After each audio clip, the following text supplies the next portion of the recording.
everyone. So we continue logistic regression, and the next topic is diagnostics. So for linear regression, that we use residuals to diagnose the model. So in logistic regression, that we need the deviance residuals instead of usual residuals. So basically, this corresponds to likelihood function. So recall that the residual sum of squares in linear regression corresponds to -2 times log likelihood. So remember that we consider sum of epsilon I square, but what is epsilon I square? Okay, so epsilon I follows normal distribution. So actually the density function of epsilon is equal to some constant square root of 2 pi sigma square times exponential of negative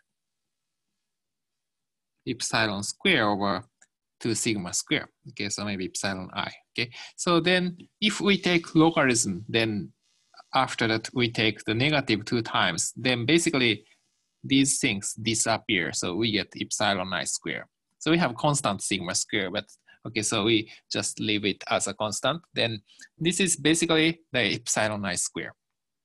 So we want to do the same thing for logistic regression. So we want to define the residual for each observation in logistic regression. So if we follow the same idea, that residual becomes square root of -2 times log of y hat. Y hat is the estimated probability for ice observation based on the xi.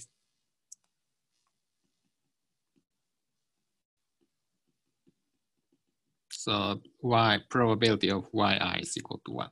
Okay, so and the okay, so this is if yi is equal to 1. Okay, so residual is of course affected by the actual value. So if actual value is 1, then that means the residual should be positive, right? So because yi hat is always between 0 and 1.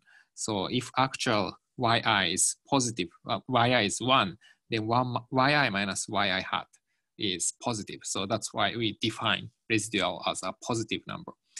And if the yi is equal to 0, then residual is negative of square root of -2 times log of 1 minus yi hat. So yi, okay, so yi is equal to 1, basically likelihood is yi, and yi is equal to 0, likelihood is 1 minus yi hat. So we have studied when we define maximum likelihood function.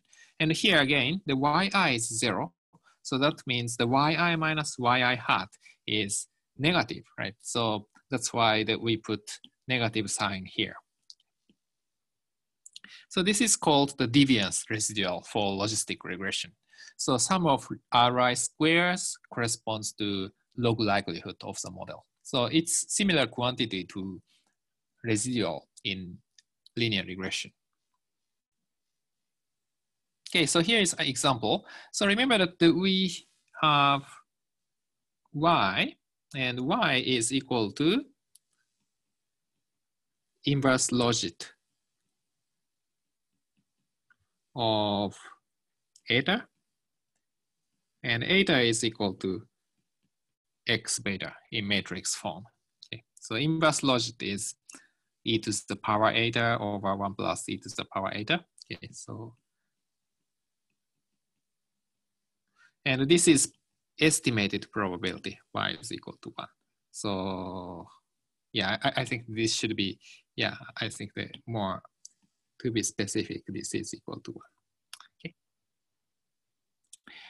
So at first we have to calculate the yi hat, right? So yi hat is actually estimated eta hat. Okay, so yi hat. So y hat is equal to estimated I logit of eta hat. Eta hat is equal to x times beta hat. So x times beta hat was already defined as eta here. So we put the I logit function to define y hat. So this is estimated probability, fitted probability. So these are 11%, 9%, 6%, 9%, 9.3%, 6.3%. So basically, the only 5 or 10% of all observations are malignant, so have the heart disease. So these estimated probabilities are all small. And then the raw residual. So this is actual minus fitted. So this is basically yi minus yi hat. So these are negative 0.11 and negative 0.09 and so on. And here, okay, so actually the yi value is 0 here and 1 here. So estimated probabilities are mostly between 0.05 to 0.1. But okay, so if yi is 1, then the estimated residual is about 0.9, and others the negative, but the small numbers. Okay, so these are the raw residuals. And how about the deviance residual we have defined?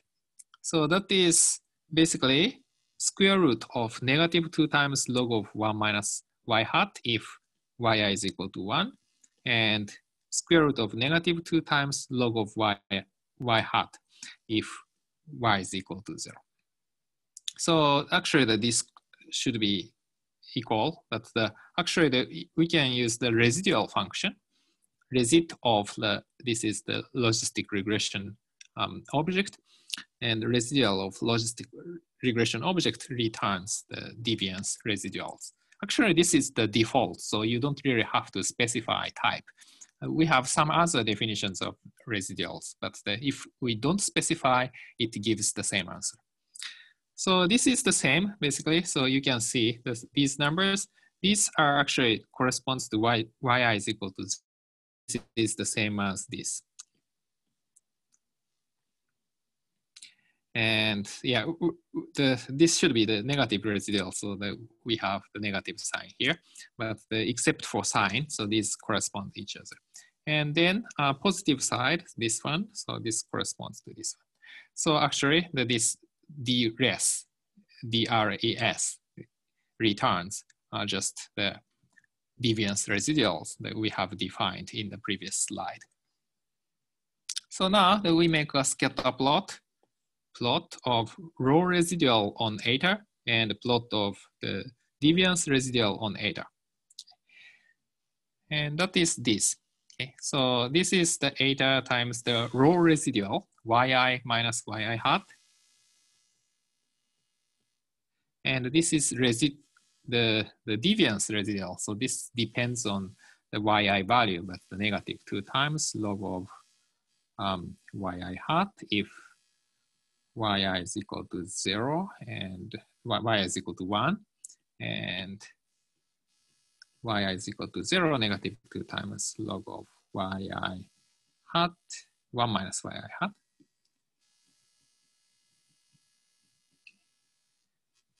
So then square root. So this is the deviance residual. And you can see that these plots are not really meaningful. I mean, at least not informative. So just this is the baseline 0, but actually just we follow 2 curves, probably like this and maybe like this. So this just replicates the logistic regression curve. Okay, so logistic regression, yi is either 1 or 0. So just the logistic regression curve, -1 or just -1 or -0, right? So just we replicate 2 curves of logistic, I mean the inverse logistic function. So it's not really meaningful. And here, the right figure, just this is also a transformed version of inverse logistic function. So still, it's not really informative. Okay. Yeah, so it's not really useful, but actually we can improve a little bit. So binned residuals. So the residual plots are not informative as the left plot just replicates the inverse logit function, and the right plot also just transformed version. But if we grouped several observations with similar fitted value eta hat, then the graph becomes more informative. So this is because the residuals should be roughly around 0 if we aggregate several observations. Yeah, so example. So we think about the case. Okay, so we have many residual, many residual, the dots, but okay, so think about maybe around here, around the negative 2.8, okay? So values are either this or this. So that's true because we have fitted value. Fitted value is probably around 0.05, okay? So fitted value, 0.05. And actually the more observations here and the less observations here. Okay, so basically 95% of observations are around here. And the values is 0.05. Okay, so fitted value is 0.05. So it should be, okay, so 95% of observations that should have the yi is equal to 0. Then fitted value is 0.05. So yi minus yi hat is negative 0.05. And the other 5% is around here. So on average, this should be around 0. And if we do this for many groups, for example, around this, and you can see around here and around here, around here, around here, we grouped observations and we make several average of these residuals, then that should be distributed around 0 and at random. So if it's not random, then logistic regression has some problems. So we can identify some problems by doing this. Okay, so the problem here is that we can only see these points. Actually, these have more observations than this area. So, but we cannot really see with this one. So that's why the grouped binned residual plot is more useful. And actually, this is the residual plot. So you can see this is around 0.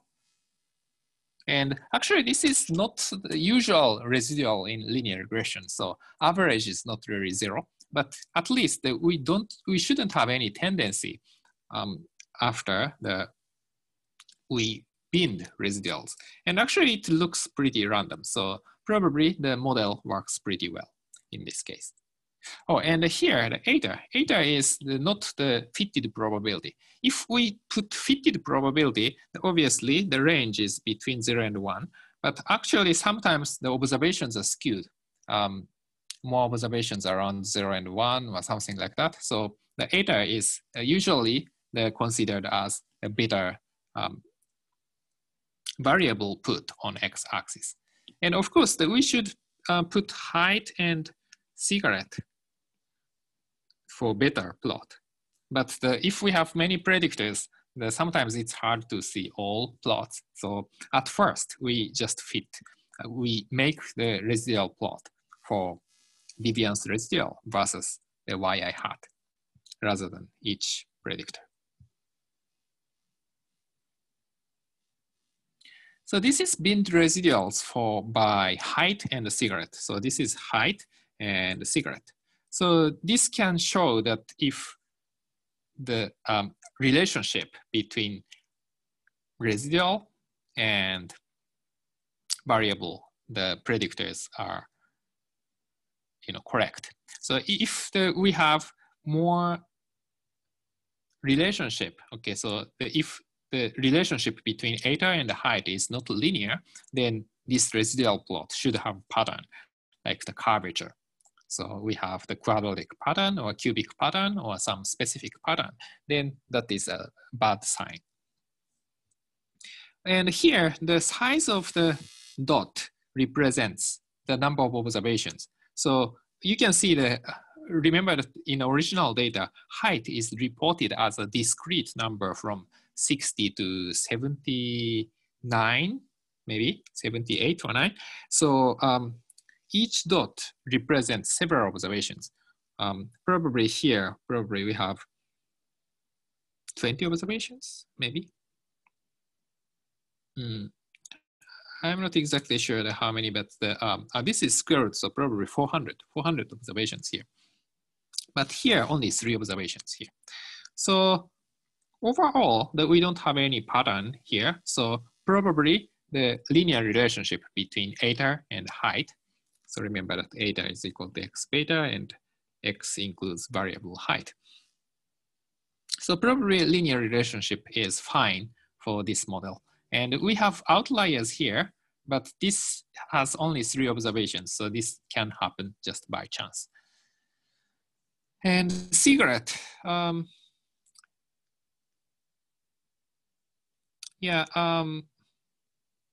exactly sure. Maybe we have some tendency like this if we exclude this one. So I don't know, but maybe we need maybe some more term like the cigarette square to get a better model.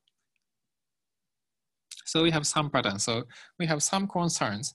So larger number of cigarettes, the residual is negative. So actually maybe predicted probability should be higher than this. So possibly we need the cigarette square, or I don't know, cigarette to cube or something like that, to improve the model. Okay, so how to make these residual plots? So this is not really automatic, and we do just step by step. So first we think about the quantile function. Okay, so we have to group observations. So we group by the size of eta. So we think about the eta from smallest eta to largest eta. So okay, so eta 1 to eta 3140, actually some NAs, so 3140 valid observations. And we group it, so the maybe eta 1 to eta maybe 31 as the first group, and eta 32 to something as the second group, and so on. Okay. And we make the 100 threshold. So this is the, so quantile. So the 1 over 101 quantile, and 2 over 101 quantile, and up to 100 over 101 quantile. So we have 101 groups here. So eta 3140. And for each group, we calculate the average eta and also the average, the residuals, and we plot this. So that's the point. And so actually that once we defined that these threshold value, we use those threshold value to group these observations. So breakpoint from these quantiles. But actually this code is a little problematic because the breakpoint is this point to this point. So that means that we only use these groups, and actually this group and these groups are ignored. So actually this is not the correct code even. So that we should put the minimum value of eta and the maximum value of eta to cover all observations. But anyway, so just textbook uses this code, and it's not difficult to fix it. So just we put minimum and maximum value here. So that's fine. Then, so we group the observations. So we define these groups. So we order these observations and we group these observations. Then, so using this group, then we calculate the residual for each group and eta for each group. So we take average. Then we make scatter plot. So that is the graph we have seen here. And how about height and cigarette, number of cigarette? This is slightly easier because the height is already a kind of categorical variable. So we only have discrete values. So group by original data set by height. So this works. Then we summarize the data for the residual. So we take the average of residuals. So height, anyway, so we group, for example, we take all observations with height is equal to 70. So we just average those. So we don't really have to calculate the average of height. One group has just the same height. And count is equal to n. So this counts the number of observations for each group. So count how many patients have, how many volunteers have the height equal to 70 inches. Then we use the ggplot to plot this. So ggplot, at first we declare data and some format. So x is height, y is residual, and the size of the dot is proportional to the square root of count. So this is actually the radius. So the area is proportional to the count. And then the GEOM point, this is for scatter plot. And the same for cigarette. So actually slightly different code. So this is, okay, so we defined the grouping object g.h. Then using GH, so using GH, we defined that is the diagnostic data for the height. Then after that, we use this one. And we can actually simplify this a little bit. So we don't really name as g.h, but here just we define group. Then we just pass this information to the next function. So in summarize function, you had to specify g.h, but here we just skip it and we use this group. So that is done by this percentage, larger percentage sign. Then again, that we use this summarized information in this ggplot. So we don't really have to specify the data to use in ggplot function. So basically this one and this one have the same function, but it's slightly in a different code.